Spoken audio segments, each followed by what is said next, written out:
Okay, welcome back. In this tutorial, we're going to look at getting jobs running on Colonial 1, at least interactively. And we're going to look at the Slurm commands sinfo, salloc, sq, and scancel. So, okay, we're on Colonial 1. I want to take a look at the state of the job allocations, so I use the command sinfo, and I see this big long table. And the columns of the table are partition, availability, time limit, nodes, state, and node list. The names of the partitions are in the first column. We have default queue, which we abbreviate def queue, the 128 gigabyte queue, the 256 gigabyte queue, the 2 terabyte queue, the GPU queue, the GPU no error checking queue, the debug queue, the IVGPU no error checking queue, and the short queue. In the third column, we have the time limit. Now the time limit is the maximum amount of time that you can request for your job allocation.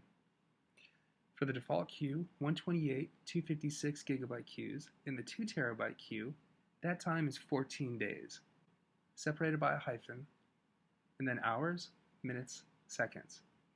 In the GPU queues, and in the short queue, the maximum amount of time you can request an allocation for is 2 days. And on either of the debug queues, the maximum time you can request an allocation for is 4 hours. The fourth column is nodes. This is straightforward. This is just the number of nodes that are in each state. And it also explains why we see multiple instances of the same partition in the partition column. In this row, which applies to the default queue, we see that we have 3 nodes that are in the down state. And these are the identities of those nodes.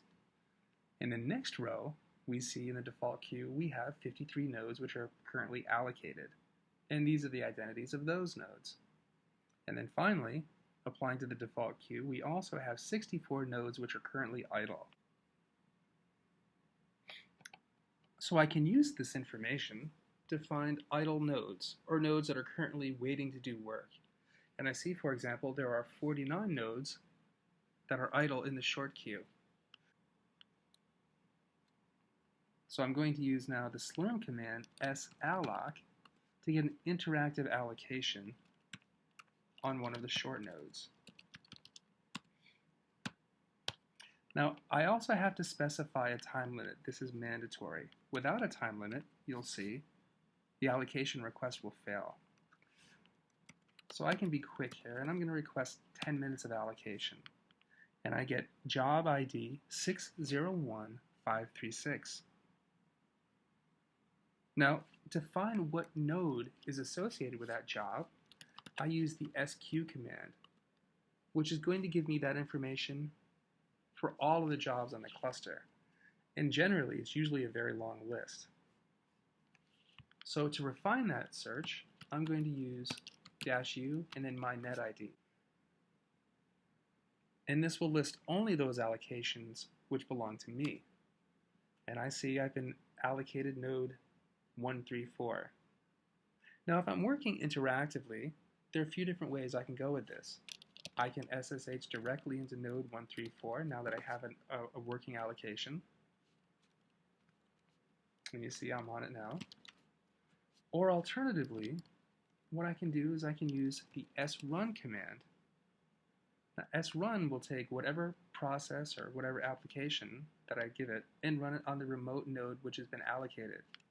For example, if I type hostname on the login node 4, I see login 4 as the hostname. However, if I say srun hostname, hostname will then be run on the remote compute node which has been allocated, and I see indeed it has the hostname node 134. Now, you're probably going to do something more interesting than querying machines for hostnames. So the general idea is you use srun and then whatever your executable is going to be. You can also specify the number of tasks to run.